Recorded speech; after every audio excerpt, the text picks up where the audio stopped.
कहियो कुरवे में बीतात रहे रात हो, अब तू बनेलू जा हो। जब से धैलो अदितावा के साथ हो, तब से बनेलू जा। डरबा के सैया के की जान न जाए तोहरा पहिला मिलन के।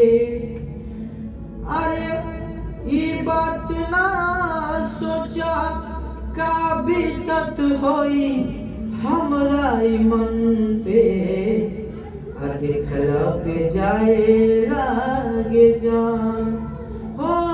कहियो कुरवे में बीतात रहे रात हो, अब तू बनेलू